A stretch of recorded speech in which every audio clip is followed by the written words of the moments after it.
Milwaukee Judge Hannah Dugan guilty of felony obstruction in a split verdict. Milwaukee County Judge Hannah Dugan was found guilty of a felony count of obstructing federal agents seeking to make an immigration arrest outside her courtroom, a precedent-setting case that had been closely watched nationally and drawn passionate protests. A jury of 7 men and 5 women deliberated more than 6 hours before delivering a split verdict. They found the judge not guilty on a lesser misdemeanor charge of concealing a wanted person. The case thrust Dugan, a judge for 9 years, into the center of a clash between the judiciary and the Trump administration over its crackdown on illegal immigration. We weren't trying to make an example out of anyone. This was necessary to hold Judge Dugan accountable because of the actions she took. Interim U.S. Attorney Brad Schimmel said, "There's not a political aspect to it." I think people need to wake the fuck up. You can't say there's no political aspect to it when the only reason judges are doing this shit and protecting criminals is for political reasons.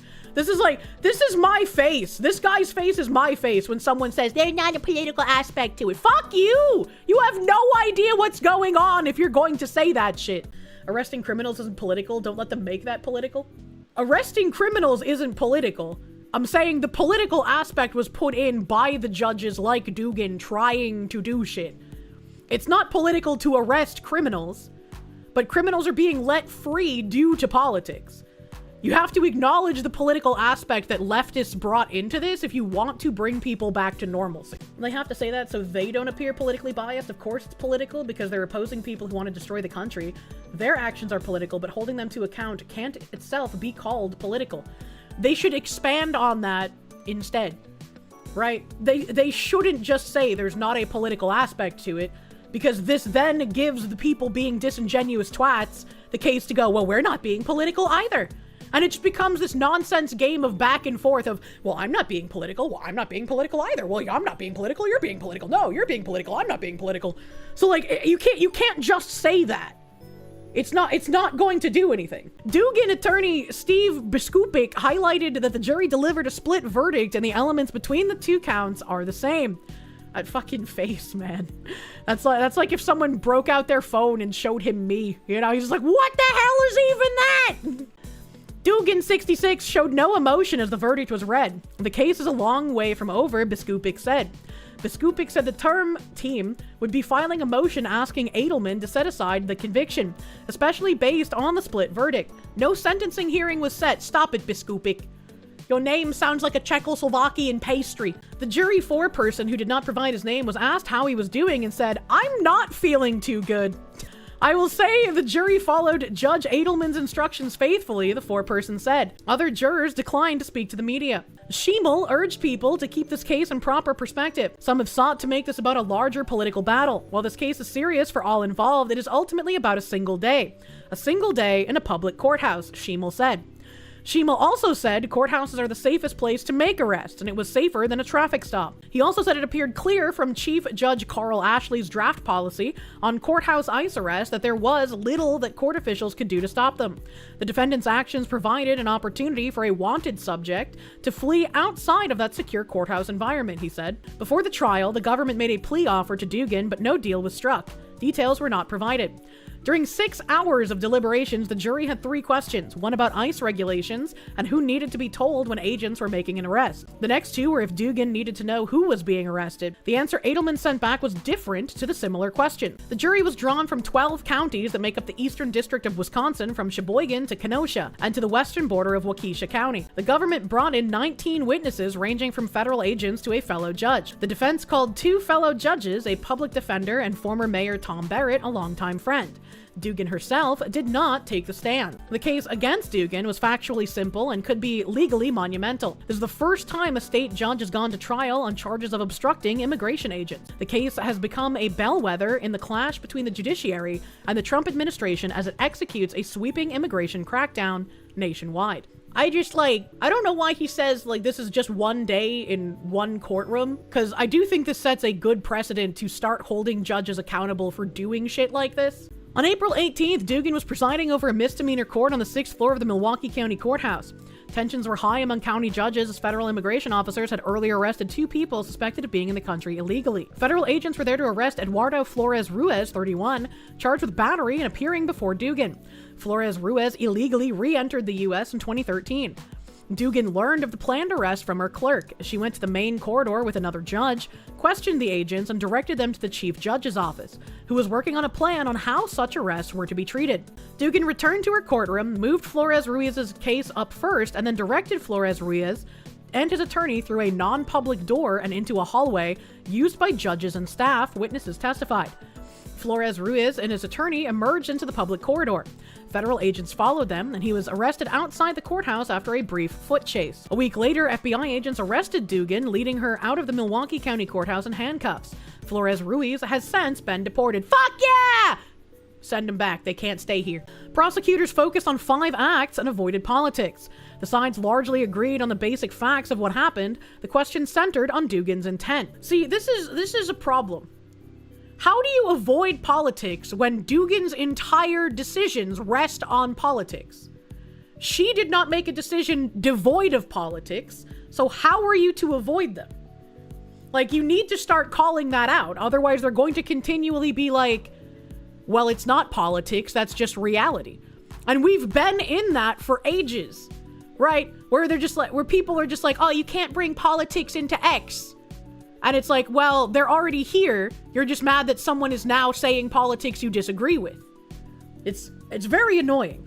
Federal prosecutors used the indictment as a roadmap for their case, highlighting things they said Dugan did that were unusual, even in a busy courtroom. They also used video of Dugan's interaction with the agents and audio from inside the courtroom to paint a picture of a judge bent on defying the ICE agent.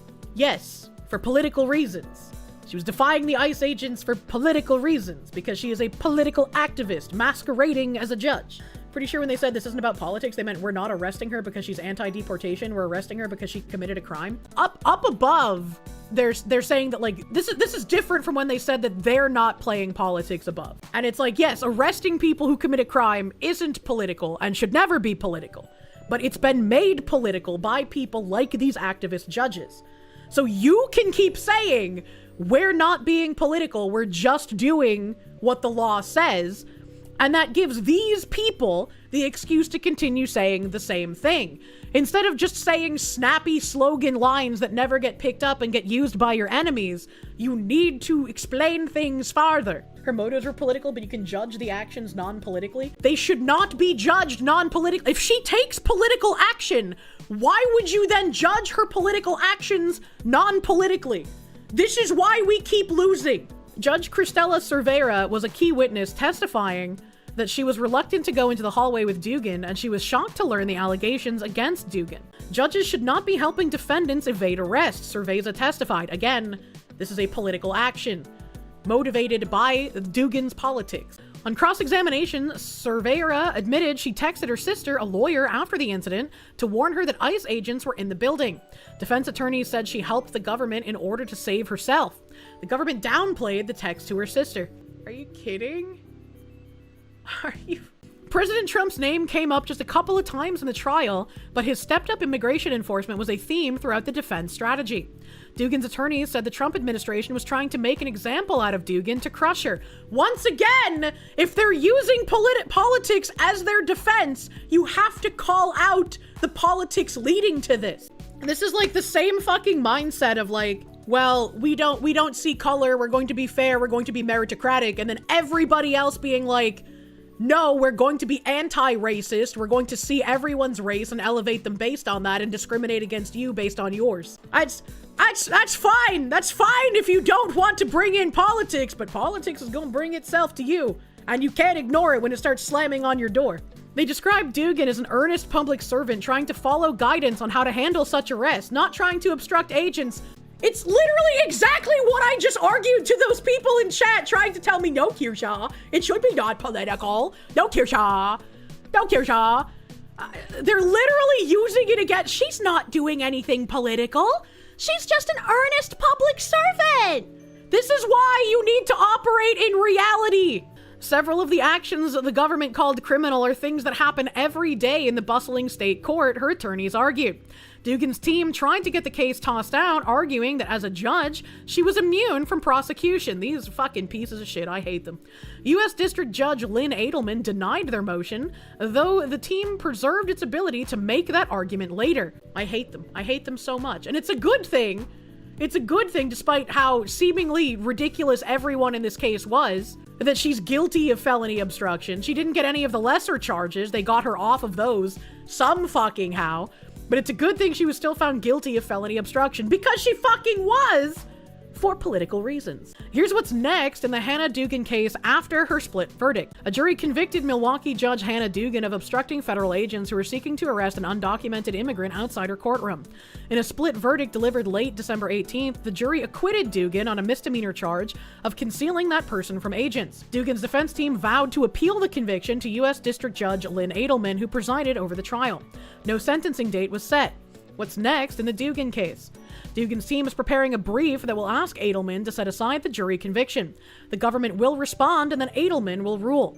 This process will take several weeks and may be slowed by the holidays. If this gets overturned, I will not be surprised, but I will be very disappointed. Steve Biskupik, one of Dugan's attorneys, said the mixed verdict was a big thing, and he thinks that fact will strengthen the defense argument to Edelman. Biskupik said elements of both counts are the same, so he thinks the jury logically should have had the same verdict on both. I agree. They should have had the same verdict on both. But somehow her politics leading her to criminal action of of hiding a person that was supposed to be arrested, somehow it's not found guilty of that. How can you find guilty there and not guilty on the first count? But that's why we asked for the post-trial briefing, Biskupik said. I would just say the case is a long way from over. Is it rare for a judge to overturn a jury's verdict? It is rare, but not unprecedented. Possible reasons for such an unusual move by a judge include juror misconduct or a jury being driven by passion or prejudice. There's also a basis if it appears the jury was confused and rendered misaligned verdicts. That may be one argument Dugan's team will use. That would be really fucked up if, once again, all of these prosecutor people are like, this isn't political, we're not going to bring politics up, even though her criminal conduct was born out of her political activism, this isn't political. It would be crazy. It would be crazy if they were just like, well, there are misaligned verdicts, and if she's guilty of obstruction from ICE agents, she should also be found guilty on the misdemeanor charge of hiding the wanted person from ICE agents. But since she was not found guilty on that, there's misaligned verdicts. Thus, she should no longer be guilty of the other charge, because how could she be guilty of obstruction and not guilty of hiding the person? Judges are reluctant to overturn juries as the trier of the facts in the U.S. judicial system, but there is a path under Rule 29 of the Federal Rules of Criminal Procedure. Dugan's team filed a motion for acquittal under Rule 29 even before the jury got the case. Does Dugan have a sentencing date? No, Edelman didn't set a sentencing date. Biskupik said that was a sign the judge would take seriously the defense motion to overturn the jury verdict. Typically, a sentencing date is set as soon as a guilty verdict is delivered. Interim U.S. Attorney Brad Schemel said the first step toward sentencing would be a pre-sentence report, but it will be ordered after the judge rules on the defense motion to set aside the jury's verdict. Dugan faces up to 5 years in prison on the obstruction count, though first-time offenders convicted of a non-violent crime like Dugan typically get little or no jail time under the federal sentencing guideline. In 6 hours of deliberations, the jury sent out 3 questions. The first was about the rules around arrest by U.S. Immigration and Custom Enforcement agents, and specifically who would need to be notified for courthouse arrest. The other questions focused on whether Dugan needed to know the identity of the undocumented immigrant ICE was seeking on April 18th for her to be guilty of the count. The questions were in writing and read in court. To the concealing charge, Edelman wrote back to the jury that Dugan needed to know the identity over the objection of prosecutors. Dugan was acquitted on that count. That also seems kind of silly, because if you know the guy is an illegal immigrant and you know ICE is in the building, why would you need to have ICE agents tell you specifically who they're looking for in order to be charged for this? Because, like, you know that since he's illegal, ICE is going to go after him. That's really silly. That's really goofy, and knowing this, I would definitely expect this to get overturned. Absolutely expect Edelman to overturn it. The jury then asked if Dugan also needed to know the identity of the suspect to be guilty of count 2, obstruction of a pending proceeding before a federal agency such as an immigration arrest. The answer was different. After a long deliberation, Edelman wrote back, to know of a pending proceeding, the defendant needed to have sufficient knowledge about the nature of the proceeding. The government supported that wording, the defense opposed it, wanting the same answer that was given for count 1. The jury convicted Dugan of the more serious obstruction charge, delivering a split verdict after an hour after getting that message. Can Dugan continue as a judge with a felony conviction? No. The Wisconsin Constitution bars convicted felons from serving in public office, which includes judges. But if her case is being appealed, can she be removed or forced to resign? We'll find out. Republican leaders in the state legislature said December 19th that they would move to impeach Dugan if she doesn't resign. Wisconsinites deserve to know their judiciary is impartial and that justice is blind. Hannah Dugan is neither, and her privilege of serving the people of Wisconsin has come to an end. A statement from Assembly Speaker Robin Vose, R. Rochester, and Assembly Majority Leader Tyler August, R. Walworth, both read. And this reminds me of that judge in New Hampshire where she was complicit in trying to do some like weird shit to affect the outcome of like her husband's fraud trial. And so she was like forced to resign or some shit, but people voted to restore her license and wanted her to finish out her tenure. And she's like, I'm not gonna actually preside over any cases, I'll just be helping in the background. But it's like, why would anyone vote to have her license reinstated? That's fucking crazy. That's fucking crazy to me that you would do that. Dugan has been suspended from the bench with pay during the case. She makes nearly $175,000 a year. Could the Dugan case end up at the U.S. Supreme Court? Yes, given Dugan's conviction and her team's effort to overturn it, it seems certain that whichever way Edelman rules for or against the defense, the losing side will appeal to the 7th Circuit Court of Appeals. That is where Paul Clement, former U.S. Solicitor General, may be called up to argue the appeal for Dugan. Depending on how things go at the 7th Circuit, the Dugan case could end up at the highest court. Dugan is the first judge to go on trial on such charges, and so this case could create a precedent, which are the kinds of cases the U.S. Supreme Court tends to consider. After reading this article, I fully expect it to get overturned and have to get escalated to a higher court. Once again, allowing the enemy to play politics while trying to maintain a this has nothing to do with politics mentality, you're going to end up losing every single time. So this is an older tweet, and we know this part. That a Somali nonprofit leader was billing Maine care while running to be the Warlord of Jubbaland. Big Steve joined Carl Higbee to explain how the Mills administration enabled the grift. Let's introduce you to Somali-American Abdullah Ali, who came to the U.S. from Somalia in 2009. You're looking at, obviously, That's the man the year my brain right stopped working. Discovered this story. He became a U.S. citizen, started a nonprofit to help immigrants, started several businesses, including a multi-million-dollar migrant care service agency, and in 2024, he ran for president as he raised money to bankroll a militia in Somalia. Yes, you heard that right. A U.S. citizen who, according to the Maine Wire, gave an interview with Kenyan media in which he said he raised money in the U.S. to buy weapons, munitions, and supplies for paramilitary force he had hoped to lead as the president of Jubbaland. So, see, why can't we just denaturalize these people? Like, if he actually got citizenship, what would be the argument to not denaturalize and deport this individual? What would be the argument against that? Yes, that is a real state in Somalia. He was running You wish for we had president Americans with in this sort of Somalia. energy? Well, we did. There were 2 guys from, I think, Texas who wanted to go stage a coup in, like, Haiti or some shit. But they also wanted to go one step further and, like, rape everybody. And it's like, all right, I could be okay with you going to do some sort of weird little conquest, but you can't just be raping everybody out here, okay, Texas man? He'll give the argument he's a traitor and should actually be shot.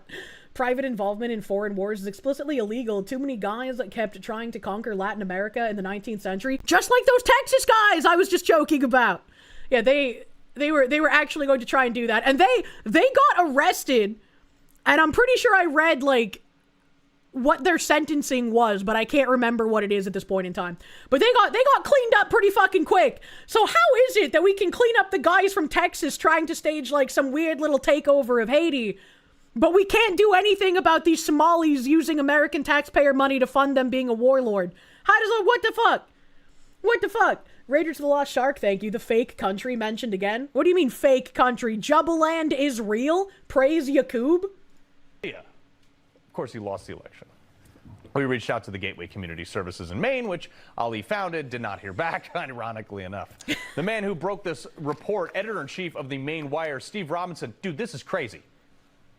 You really can't make this stuff up. I mean, the guy's running a migrant services agency that bills MaineCare, which is what we call Medicaid, about $5 million a year. And I think the craziest thing is that, like, when people talk about this kind of stuff on Twitter, not even as specific as, like, a Somalian immigrant billing MaineCare $5 million a year to become the Warlord of Jubbaland, right?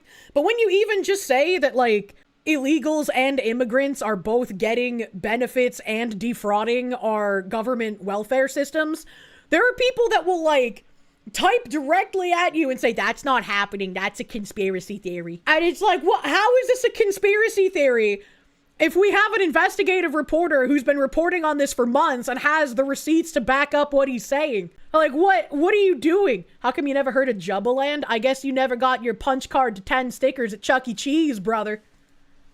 At the same time that he's running for president, and to be clear, in Somali, that he's running to be the warlord of Jubbaland. Elections in Jubbaland aren't exactly... I don't like how he pronounces it Jubbaland, because Jubbaland sounds a lot more fun. And it had 2 B's when I was reading it in an article, which would make Jubba, not Juba. Like elections in America. It's, whoever has the most guns is able to certify. In Jubaland, do you think the worker Jews from Azure Lane work in Jubaland? By the election. So he needed to buy a paramilitary organization and paramilitary support in order to win that election, and he lost it. But at the very same time he was in Jubaland and Kenya trying to become a warlord in southern Somalia, he was getting no bid contract. This fucking newscaster is trying so... Look at his mouth. He's trying so hard not to laugh. I know that strained expression. I've had to pull that one before. From the administration of Governor Janet Mills, a Democrat who has been in cahoots with Gateway Community Services from the very beginning. So if there's one thing that I would implore your listeners to understand, it's in Minnesota and in Maine, it's not just the Somali diaspora that has come over here and decided to engage in this criminal behavior. And something needs to finally be fucking done about it, man. It's a industrial complex with the Democratic Party that enables and turns a blind eye to this behavior because they benefit from it through political support. And indeed, Abdullahi Ali's number 2, his assistant executive director, is the former mayor of South Portland, Maine. Why am I not shocked? A state representative from South Portland and a member of the Appropriations Committee, Decca Delac. One of his former employees, Yusuf, is a representative from Portland. What has fucking happened to Maine? I remember literally like 2016, 2017, when it was like, oh, Maine has really cheap housing, while everywhere else in New England is climbing up over like 300, 400,000 for the suburbs. You can get a place in Maine for like fucking 50K, bro. Maine was great. What the fuck happened? Many Gateway Community Services alums have gone on to become involved in politics, and Governor Janet Mills created the Office of New Americans specifically to cater to the new Americans, new Mainers, illegal aliens. That is some crazy 1984 speak. The new Americans, by the way, who aren't and will never be American, because they don't care about this country, only what they can loot from it. And the only employee of that organization is Elkas Ahmed from Sudan, who is a former employee of Gateway Community Services. I wish I had more time for this, but you're on a roll. Basically, long story short, is Maine's got a bunch of fraud with people taking money from the government and the taxpayers and then buying rocket launchers, sending them back to run for elections and president of whatever that Jubbaland! Jubbaland. And then they're also turning around and getting out the vote for Democrats in places like Lewiston, Maine and Portland, Maine. Yeah, and when you drive into Maine, there's a big sign that says Maine, the way life should be. Not the way I see it. Steve Robinson, What do you mean you don't want to live in the middle of Somali warlord land? What kind of racist would say that? Appreciate it. Thank you. Oh, God, get me off this planet. All right. That guy's had enough. He's fed up. Wait, you mean people whose professions were mainly pirates stole money from us? My God. It's a wild that, like, you just take people from a place that practices piracy as a major source of their income, and then you expect them to, like, I guess, I don't know, get affected by magic soil? I don't really know. I don't understand the thought process here. But speaking of thought processes, here's another video of Medicaid mogul Abduhali Ali, a top ally of Governor Janet Mills and Shenna Bellows, talking about how he plans to use the militia he bankrolled in southern Somalia. Gateway Community Services said it was racist to describe him as a wannabe warlord, when he's using taxpayer money to fund militia for himself in a tribal conflict in order to gain ownership and become a dictator. What else would you call that besides a wannabe warlord? What the actual... You want a PC police that we're calling this guy a wannabe warlord while he's stealing billions of dollars? Shut the fuck up. Fuck, he's not speaking English. Whenever we choose to launch a military operation against Madobi, we'll rely on the armed groups and civilians in Jubbaland to mobilize when we need. See, it's got two B's! Jubbaland! So again, when we decide to attack, we have fighting forces and armed civilians. We won't worry about those, we've got them. Wait, it has one B down here. Now, why am I trying to apply logic to the way, like, things are spelled in Somalia? Who the fuck cares? It could be spelled with a D and still called Jubbaland. The Hubba Bubba Land. I'd go there. How did you ever find this video? It's just sitting on YouTube. I mean, I've seen your pictures, but I didn't know there was a video, which clearly in this day and age, there would be. I'm a celeb on Somali TikTok. Have you ever tried to depose the sitting president of Jubbaland with taxpayer-funded militia? It's hard work, especially with the heat. Cut the new Mainers some slack. This guy's so fucking tired. He's so exhausted. Biddeford, Maine, 24% of grade 7 and 8 are foreigners. Democrats flooded southern Maine with foreigners, and the data is astronomically staggering in some districts. They are projected to get much worse. These schools are grappling with the budget costs this year. It's likely many of these families will need to move to surrounding towns and cities as resources dry up. So this slide here really points out a couple of big things. We've seen it over time how our community has changed, right? And one of the things that's really important when we look at the 2025 data, the number of students that we have that speak a different language at home has drastically increased.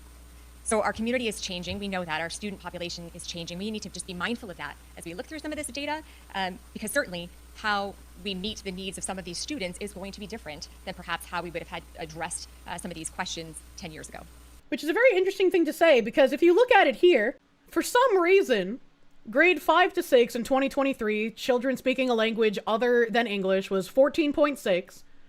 And that's 14.1 in Biddeford at the moment. The state has risen from 2023, 4.9 to 2025, 6.4 in the state of Maine. But in Biddeford alone, grades 7 to 8 that speak a language other than English at home, 8.5 in 2023, 24.0 in 2025. That is actually a wild fucking leap in 2 years. That is insanity. And grade 9 to 12 went from 9.7 in 2023 to 14.6 in 2025. Nearly a fucking quarter.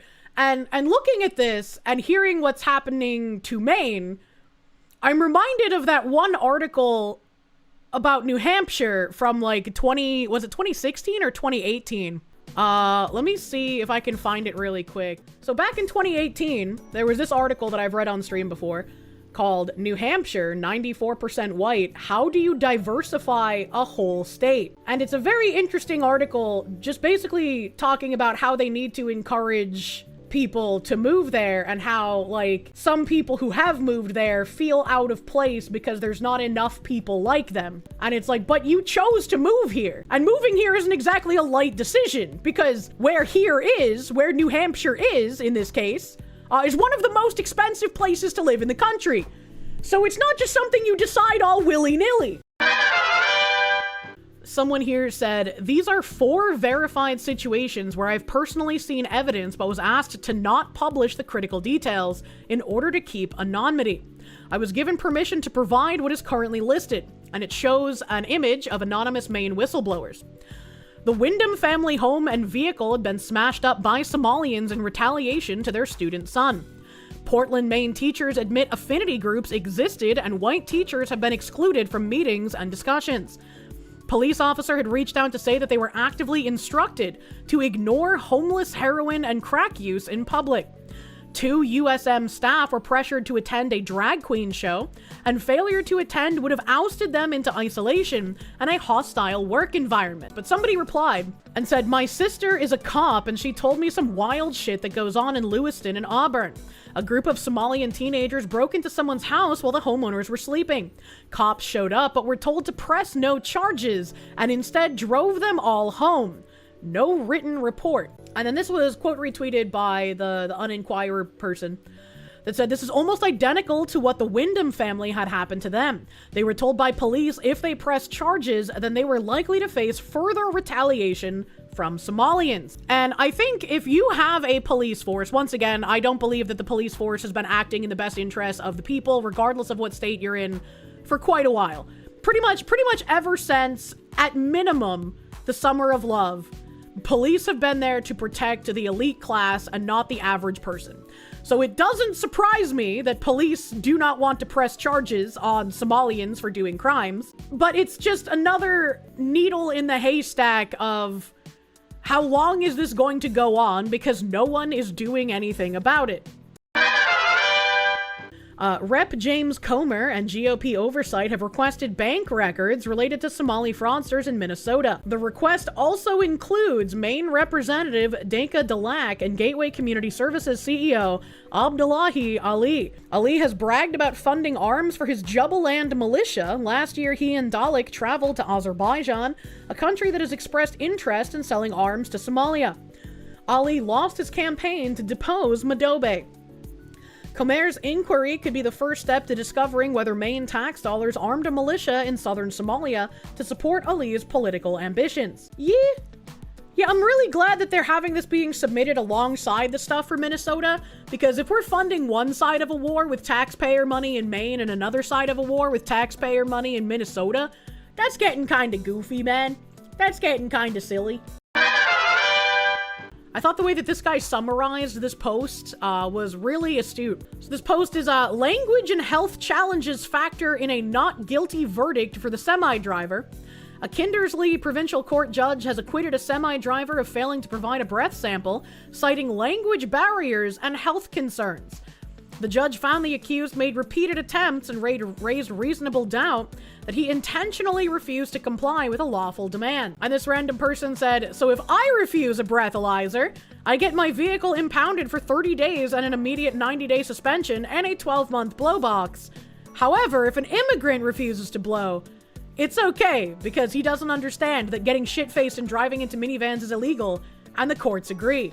And I was like, that sounds crazy. It's Canada, so it's possible, but it sounds crazy. And unfortunately, it is real. Language and health challenges factor in not guilty verdict for semi-driver. A provincial court judge has acquitted Vladimir Rosen of failing to comply with a lawful demand, finding reasonable doubt that the accused intentionally refused to provide a breath sample during a traffic stop near Kindersley last fall. Vladimir Rosen appeared in Kindersley Provincial Court on December 16th after pleading not guilty to a charge stemming from a November 2024 incident. Rosen's primary language is Ukrainian, requiring English to Russian and Ukrainian translation throughout the trial. The Crown was represented by Tom O'Hara, while Rosen was defended by BC-based lawyer George Balabanian. That's a funny name. The court heard testimony from the Crown's sole witness, Neil Anderson of the Kindersley RCMP, who was the arresting officer. Constable Anderson testified that police received a report of an erratic semi-truck driver on Highway 7. After locating the vehicle, he initiated a traffic stop. Video evidence submitted by the Crown showed the semi traveling with all driver's side tires over the solid yellow center line. Following the stop, Constable Anderson requested Rosen's driver's license. Anderson testified that Rosen initially produced a card reading Fast Express before eventually providing his license. Oh boy. Anderson then questioned Rosen about alcohol consumption, to which Rosen said he had not been drinking. Anderson proceeded to make a lawful demand for a breath sample. During the interaction, Anderson was heard saying, "You had alcohol, I can smell it," after which Rosen admitted he consumed a beer approximately 10 hours earlier. The court reviewed video evidence showing 28 attempts to obtain a suitable breath sample using an approved screening device. The first 3 attempts were conducted while Rosen remained inside the semi, with Anderson stating Rosen was not blowing long enough to produce a valid sample. Rosen then exited the vehicle and made 3 additional attempts, all unsuccessful. After the 6th attempt, Anderson testified the ASD failed a calibration check, stating something was inside the tube. He explained this often indicates alcohol residue, preventing the device from calibrating to a proper 0 level. It sounds like literally everyone involved in this story is incompetent. This Rosen guy should not have been driving a semi. Breathalyzers are not exactly the most reliable thing. And personally, I think you probably should be able to reject them. But if you reject a breathalyzer, you also should not be just allowed on your way to drive. We need the law to be applied evenly, not based on immutable characteristics. Rosen and Anderson were then seen walking to the RCMP vehicle where the remaining attempts took place. Translation difficulties were noted during this period as English is not Rosen's first language. Anderson was shown and heard providing both physical demonstrations and verbal instructions on how to properly blow into the device. After the 17th attempt, Anderson arrested Rosen, explaining that the failure to provide a suitable sample was the reason for the arrest. Subsequently, Anderson contacted a member of Rosen's family by phone to assist with translation between English and Russian. The court heard that after this point, Rosen's attempts improved, though still did not produce a valid sample. This is fucking wild, man. Actually wild. I can't even, blame the guy entirely, right? Because even if he should know English to be in Canada, or if he was in Quebec, I guess French, right? Even if he should know a different language that's not Russian to be in Canada, the breathalyzer thing does not exactly seem to be the most reliable. So, how much of this is an English barrier and how much of this is a failure of the equipment? During the attempts, Rosen was heard explaining that he takes medication and physically could not blow hard enough. Aww. There's a gay joke in there somewhere. After the 28th attempt, Rosen was transported to the Kindersley RCMP detachment. No alcohol was found inside the semi. During cross-examination, Balabanian questioned Anderson about whether Rosen ever verbally refused to comply. Anderson testified that Rosen attempted to provide a sample every time he was asked, and that the large number of attempts was made to remove any doubt that police were responsible for the failure. I feel like if you have to take 28 breath samples, it might I could understand, right, there being a language barrier, and that shouldn't even be a thing if you're driving a semi in Canada, but also 28's a bit high. And you also admitted that there was something at the 16th attempt or some shit that got stuck in the tube. So I don't know how that removes the responsibility from the Bolibs. Balabanian also questioned Anderson about Rosen not wearing shoes in the video. Anderson testified Rosen was wearing socks and slide sandals. Anderson further described Rosen's final attempts as resembling someone with reduced lung capacity, though he testified he was unaware of any medical issues at the time of the stop. Again, the guy apparently could not speak English very well and needed, Russian translators. And we just read that he did have some kind of medical condition that made it so he didn't blow very well. This would have been a non-issue if this guy was able to speak English. Rosen later testified in his own defense. He told the court he was blowing as hard as he could, but became exhausted due to his health condition and the cold air. Rosen testified that he offered to submit a blood test. He also said he struggled to keep the mouthpiece in his mouth because his lips were trembling from the cold, and he was not wearing his dentures. As a Ukrainian, how do you not prepare for the coldness of Canada? That just doesn't make sense. In his closing submissions, Balabanian argued the offense criminalizes refusal, not inability. He submitted the evidence showed continuous attempts without malicious intent, stating the facts were consistent with physical limitation rather than refusal. He argued that unsuccessful compliance does not amount to refusal. O'Hara, in his closing argument, said the issue of dentures was not relevant, stating someone does not require use of your teeth to grasp the mouthpiece. I mean, that's true, you just gotta use your tongue. He argued accepting that explanation could lead others to conceal dentures during future stops. The Crown acknowledged Rosen's age, but emphasized that as a professional semi-driver, he is required to comply with all laws of the road. O'Hara further argued that Constable Anderson made a lawful demand, allowed numerous attempts, and addressed language barriers. He submitted that medical explanations should not be accepted without expert evidence, and maintained that Rosen failed to comply. Judge Bauer rejected that argument, reminding the court of the legal standard. Address is the one of the last things you said regarding not accepting the evidence, he said. As a matter of policy, without expert evidence I think that would fly completely in the face of a century of Canadian law and centuries of British law. Accused is only required to raise a reasonable doubt, not prove his innocence. That's really interesting watching someone invoke that in this kind of a situation. In delivering his decision, Bauer said he believed Rosen initially struggled to follow instructions due to the language barrier and only began improving after family translation assistance was provided. He found Rosen was making his best efforts and noted police did not seek an interpreter until approximately 30 minutes into the stop and after Rosen had already been arrested. They shouldn't need to seek an interpreter! What the fuck do you mean?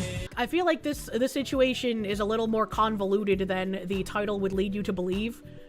But if you can't speak English, you should not be driving a semi in Canada or the US. That's kind of fucking wild to me. That's kind of fucking wild. Delaware State Trooper dead after shooting at DMV, police say. Delaware State Trooper died after a shooting at a Division of Motor Vehicles office near Wilmington on Tuesday, December 23rd. The suspect is also deceased. Delaware Governor Matt Meyer confirmed in a post on X that there was no active threat to the public at this time in Newcastle, where the office is located. Law enforcement acted swiftly to secure the scene, and the shooter has been confirmed deceased. State and local law enforcement are on the scene and coordinating response efforts. Please avoid the area and follow guidance from authorities. Police, in a statement, did not immediately identify the state trooper they said was killed during this incident. State police are continuing to assess additional injuries. On Tuesday afternoon around 2:45 p.m., dozens of police and first responder vehicles crowded the area around the DMV. Video footage streaming inside the office showed police officers in tactical gear walking around. The surveillance video is typically used as a way to gauge how busy the DMV is. Troopers are usually stationed Delaware DMV locations for security purposes, but the number of officers seen on camera was well above what is typical at the specific Newcastle office. This is a developing story. Oh shit, that's literally the end of information. What the fuck? Well, why? Why would you shoot up the DMV? Why would you kill a state trooper at the DMV? That doesn't make any sense. That doesn't make any fucking sense. This guy posted an update. It says, the victim was a 1-year-old boy. This happened outside the Santander Bank in Union Square around 11:10 a.m. Sunday. Medics rushed the boy, who was left with multiple leg lacerations, to New York City Health and Hospitals in Bellevue, where he was listed in stable condition. And the first post before this update said, who brings a pit bull into a crowded place? Who brings a pit bull into a crowded place when he can't control it? This happened in Union Square earlier today. The boy has thankfully survived, so I can play the video of somebody having their shit bull in public. Another dollar in the Kirsche's right jar. I don't care how many people start screeching, it's the owner, not the dog. This keeps happening. It's not all pit bulls, but every time it is a pit bull. Oh, what the fuck is going on here? Looking forward to Christmas tomorrow. Drinking and driving is... Oh no! No. What the fuck? So this is what I think is the father, and it's obviously the mother holding on to her child next to this guy. He's either the father or just someone like with the lady, but I'm pretty sure those two were together. And the pit bull is like latched on to the 1-year-old's leg. No, the baby! What the fuck? It's gonna make it bite harder, bro. And they were kicking the pit bull, and the guy holding the camera says, don't do that, that's gonna make him bite harder. And he's objectively correct about that. Kicking the pit bull might be cathartic and seem like it's helping, but it's not going to. No. I feel you. Then you have this fucking hero here with the light hat going in, reaching under the dog's anus, giving him the little thumb blast. I was always told that in order to have a pit bull let go, and I saw this work in action at a restaurant where a pit bull had basically destroyed someone else's dog. They finally got a guy to go up there and stick his thumb in the pit bull's butt, and it made the pit bull just completely stop moving. He's like that. Get him up, get him up. And then the pit bull lets go.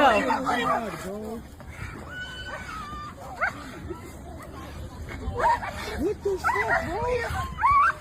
What the fuck?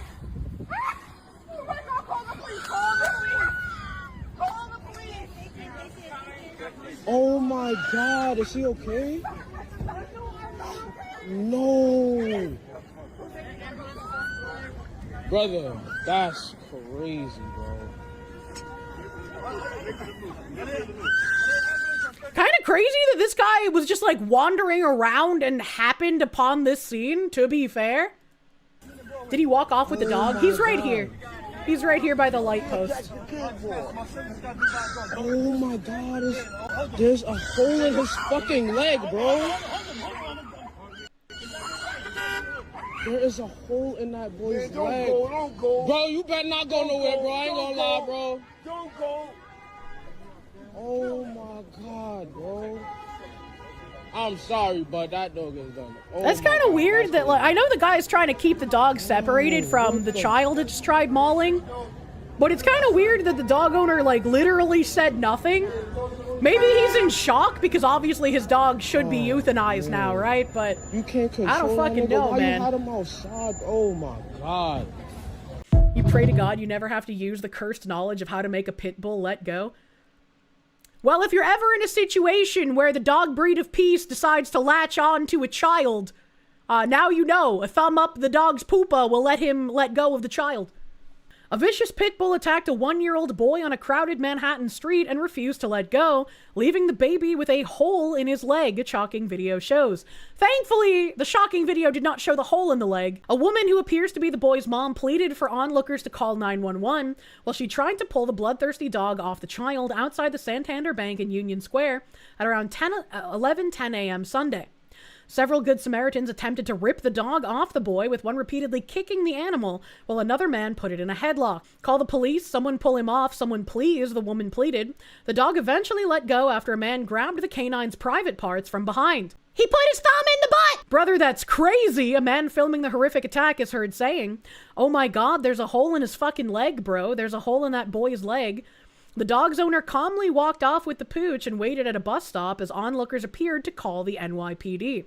Medics rushed the boy, who was left with multiple leg lacerations, to NYC Health and Hospital's Bellevue, where he was listed in stable condition. Grab his dick and twist it, mods! Give him the pit bull delatching treatment! Oh my God. We all know that the men are going to be charged with animal abuse if the authorities can identify these guys. They absolutely should not be. If anyone in this situation besides the dog owner gets charged with anything, that would be absolutely absurd. All of these dudes that were trying to pry the dog off the kid, absolute heroes in this situation.